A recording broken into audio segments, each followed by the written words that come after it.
You're listening to Oh My Health, There Is Hope podcast. When your heart is aching and your world is shaking, don't give up. No, don't give up. Hello and welcome to Oh My Health, There Is Hope, the podcast. I'm your host, Jana Short, and we are back with Kim Hope in her 4-part series. It's myths versus facts about eating.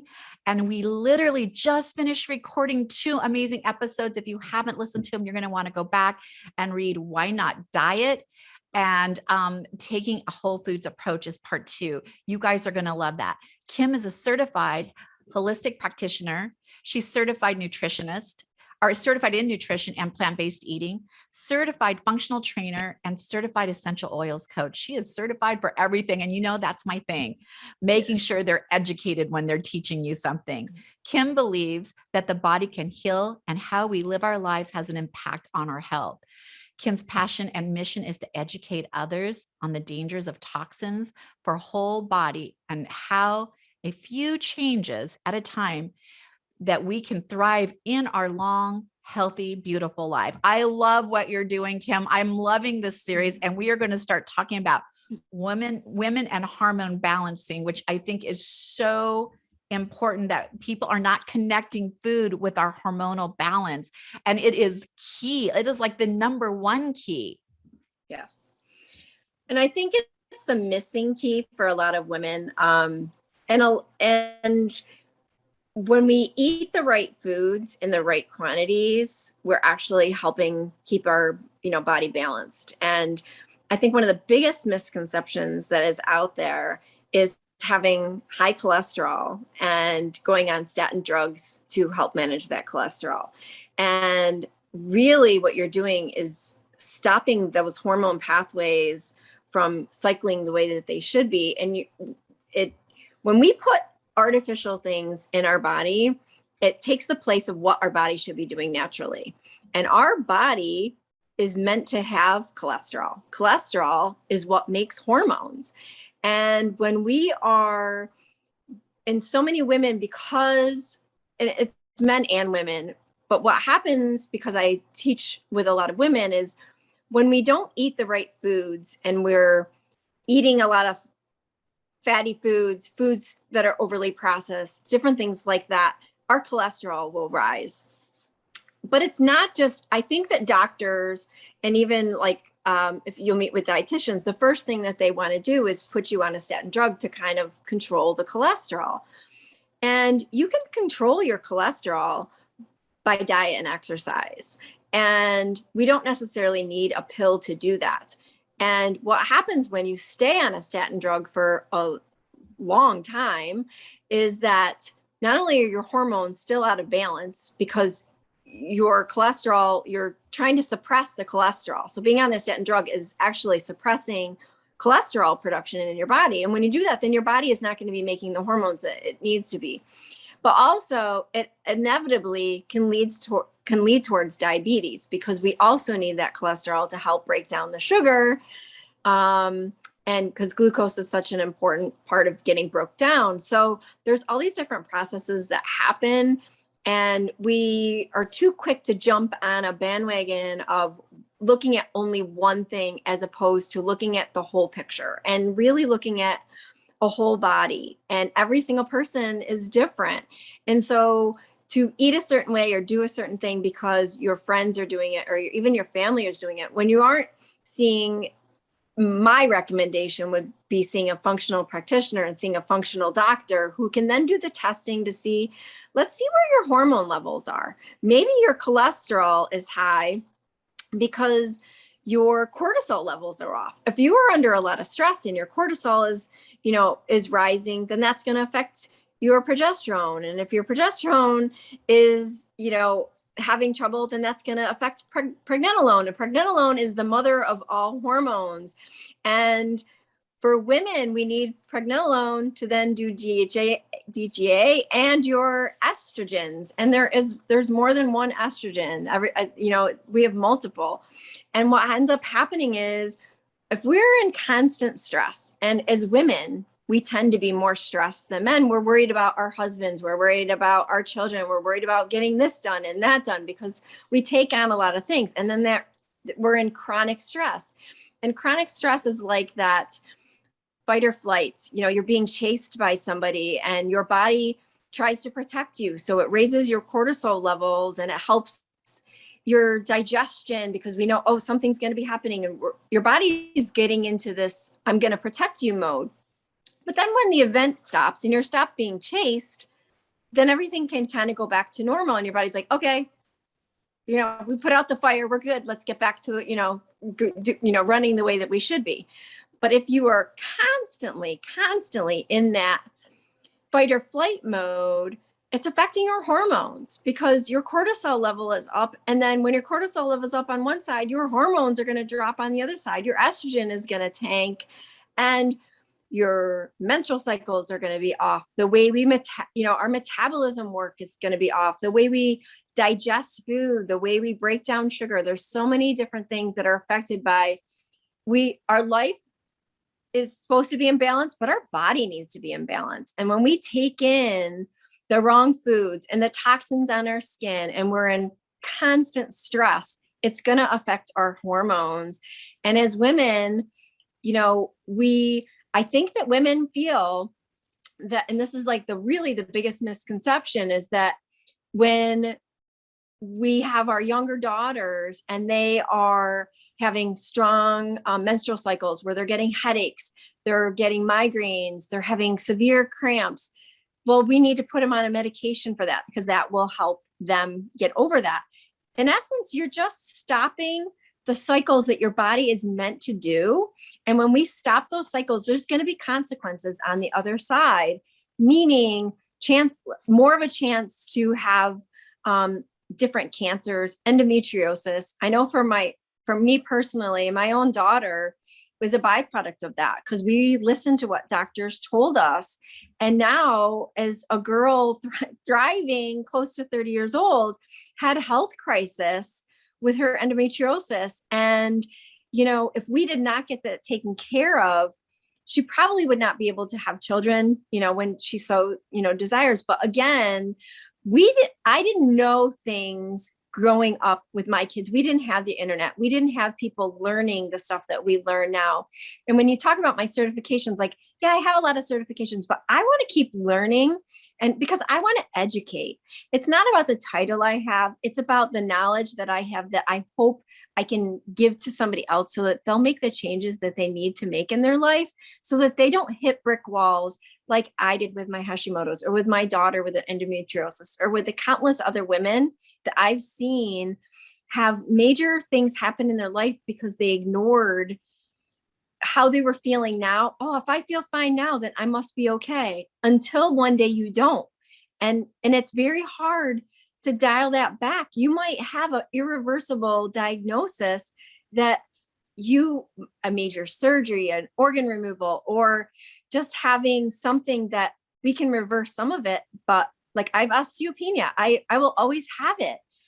Now I've maybe dialed back some of the symptoms that I've had. I can stop the progression of the disease or at least slow it.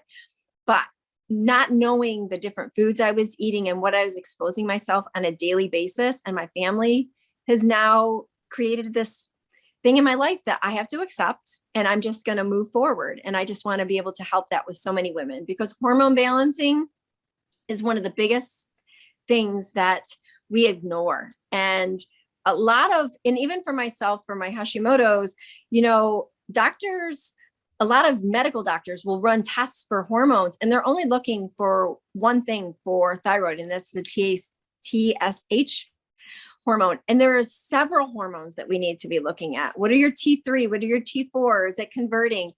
And, a lot of women need that cholesterol, and you need to be eating food the right way so that your body is converting the hormones the way it needs to be so that you don't end up with an autoimmune disease, because autoimmune diseases for women are just going through the roof. It's pretty scary, the amount of diagnoses that are coming through, and they're not going to stop until we learn to functionally eat to feed and fuel our body instead of just eating it to eat it. By the way, I love that you're talking about all of this. And I want to say, like, you were talking about statins, and one of the things they give you for diabetic, even if you're borderline, is metformin. By the way, if you look, the worst chronic medications that you can take, they're listed in the top 5. And so there is a price to pay when you do that. What if you just said, oh, I have high cholesterol. Could I have 6 months to work with a nutritionist, 6 months to work with a functional doctor of medicine, retest and see if I can control this first on my own in a natural way before jumping into that pill for the rest of your life? It could literally change the outcome for you, extend years to your life. Like, there is a price you pay when you take that. Like, it does stop blocking the body from doing the things they're normally supposed to do. So I love that you brought that up. It's okay to work with your doctor and say, oh, great, good to know. Could I have 6 months to work with a nutritionist or a functional doctor, a functional medicine doctor, to see if I can start controlling this on my own before you start putting me on drugs? For hormonal balance, I have noticed, you're right, it is becoming inflammation-based illnesses are becoming a pandemic for women. It's been huge. But think about this. When I am looking around, I see young girls now at the age of 13 and even younger getting put on birth control pills for acne. Exactly. Getting put on birth control pills to control or regulate their cycles, when naturally, if you're changing your diet, and it will get into a normal rhythm, even if that normal rhythm is unnormal rhythm for you. But when we start doing that, there's a price to pay on the other end. So I love that you're talking about all the ways that we should be more aware of what's going on with our hormones. And the most important thing you took, as women, we think we have like 2 hormones. We have so many hormones that literally you could talk about one a day and not talk about all the hormones. Exactly. And I just think that it's come to where everything's generalized, right? Men have testosterone, women have estrogens. There's more. And men and women are different. And men and women both have estrogen and progesterone, like that. We have them, testosterone and estrogen in our bodies. And there's a time in our cycle when we're through our menstrual cycle that our levels are so low during this one little phase that we are the most similar to men at that point, because our estrogen levels haven't risen back up. And men can have estrogen dominance as well. If it, you look at men who, they make fun of having, breasts and different things because they haven't regulated they're having too much estrogen running in their body, and men can have breast cancer. 1 in 10 of the cases that have breast cancer are men having breast cancer. So it is possible for both men and women. They both have to really learn to regulate their hormones. And a lot of it comes from, and then we talked in the last segment about gluten, and gluten it mimics hormones, and it really makes your body think that I don't need to make this hormone because you've already made it in your body and it won't regulate it. And it's one of the very first things I did when diagnosed with Hashimoto's was getting off of gluten and dairy, because especially gluten for any women with thyroid problems or need help with balancing, because it's so genetically modified and because it does mimic the hormones in your body, you really need to take that out of your diet altogether. It doesn't serve anybody. There's no food value. There's no nutrient value that we're getting from gluten. It's just not. And I think that people say, oh, it's just bread. Gluten is in a lot of things. It's even in your cosmetics. And I think that's one of the biggest things when I tell people, you're buying a cheap cosmetic, you're buying a cheap body wash, a cheap face wash, whatever it is, I can share with you the known hormone disruptors that are in those products, because the United States, their banned list for chemicals in our products is like under 20, where in Europe, it's over 1,500. In Europe, you can't put products on a shelf unless it's deemed necessary and it has value. In the United States, they take it off only when somebody gets sick. There are so many hormone disruptors for women, and it comes from all the chemicals that we're putting in and on our body. It's pretty scary. And until you hit that brick wall and wondering, I think we've taken the status quo. Oh, I got breast cancer. Oh, I have uterine cancer. Oh, I have, fibromyalgia. Why? Your body is not working. There's an imbalance somewhere that needs to be fixed, or you wouldn't have these diagnoses. And we can dial those back if we get to the root causes of why is your body off balance? What hormones are off? What is off in your gut? There's so many different things that affect hormones that it's not just one thing. We can't just say, get on birth control to, help you with your menstrual cycle, or help you with cramping, or get on another medicine to help you with PMS symptoms. If you're having symptoms, that means you're out of balance, and we need to find out why. And going to see a functional medicine doctor and getting those tests done is like a first real key to balancing hormones. I want to talk a little bit about removing gluten from your diet, since you touched on that. And I feel like I haven't completely removed it, but I don't buy anything with gluten in it that I'm aware of. But I want to have a little bit of gluten, because what happened for me when I removed gluten completely, and it is in everything. I'm telling you, it's in licorice. I didn't know gluten was in licorice. And it's in everything. Yes.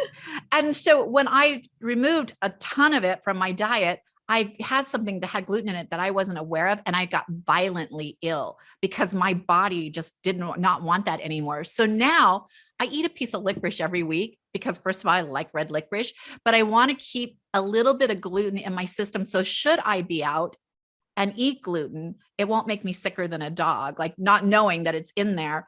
But I'm telling you what, if you look, you're going to be so surprised. People do think it's in wheat and pastas, and so they'll buy those gluten-free. There's so much gluten out there. Do you think it's okay to just massively limit what we're eating as far as gluten, or do you have to remove it all to actually have the health benefits of starting to remove that inflammation from your body? Yeah. I mean, really, if you can avoid it at all costs. And the reason why you had a reaction is because, in essence, it detoxed from your body. You were able to eliminate the gluten. And where a lot of people will say, I'm fine. I don't think I need to eliminate gluten at all. I'm perfectly fine. And when I start diving into questions, how's that? Do you have any brain fog? Do you have low energy at any point during the day? Do you have acne? Are you having hair loss? Are you having all these different things that come into play when it affects your GI tract, which we will talk about in the next segment. And really, when gluten is like this biggest massive thing that kind of does the most disruption to our body, when I have people remove that, try it for 30 days. And after 30 days, even try it maybe 60 days. And when you put it back in, what happens? You get sick. How do you feel now? And that's what your body told you. Hey, I don't like this anymore. And I will almost 100% of the time, we won't have gluten. And every once in a while, I'll be somewhere, we'll be at a party, we'll have something and we'll have it. And let me tell you, my body will tell me, and I will be tired. I feel like I'm drugged. I feel like I just need to go to sleep. It's the way it's different, especially like in a bread or in a roll. I was, at a shower and I had a roll, and I went home and I paid the price for that. And that was my body saying, this doesn't serve you. What did you just do to me? And don't do it again. And it takes planning, and it takes knowing to take a little extra time at a grocery store and read labels. And if you're making a more whole foods approach to eating, you're not putting the gluten in. Right. And switching to, I can't even remember the last time we had, a whole wheat pasta. There's so many different, bean pastas, and ones made with lentils and brown rice and, things that I can't even taste the difference anymore, that my body recognizes it's still real food and I'm not bothered by it. And I don't want my immune system to be, have something come up with it. I don't want my hormones out of balance so that, I'm bringing on symptoms. And I want my body to work the way it should so that I can not be sick anymore. or at least not progress any of my diseases. I love that we covered that, because I will start removing it completely. I'll even give up my one piece of licorice a week. It's not going to kill you, but it won't. Kim, tell everyone how they can connect with you. Sure. You can find me on Instagram at Hope for Your Fitness, or at hopeforyourfitness.com. That's my website. And down at the bottom, there's a contact me area. Feel free to reach out. I do offer a 15-minute consult for free. Just, hey, share with me your goals, maybe your health goals that you have, and I can share some information with you. We can see if we're a good fit. I would love to connect with you. I love it. So this is Kim's our 4-part series, and it's all about myths versus facts when it comes to eating. And part 1 was all about why not diet. And then part 2 was taking the whole foods approach. And of course, on this episode, we talked all about women and hormone balancing. And on the next episode, she's going to wrap it up with talking about gut health and everything else. So you're not going to want to miss that. You can listen to the whole 4-part series. And of course, reach out to Kim, find out more about what she's doing, what she's educating. She inspired me 6 months ago to do plant-based. And I tell you what, I have never felt better. So I'm super grateful for that. Thank you so much, Kim. All right. Thank you so much. Thanks for listening to the Oh My Health, There Is Hope podcast.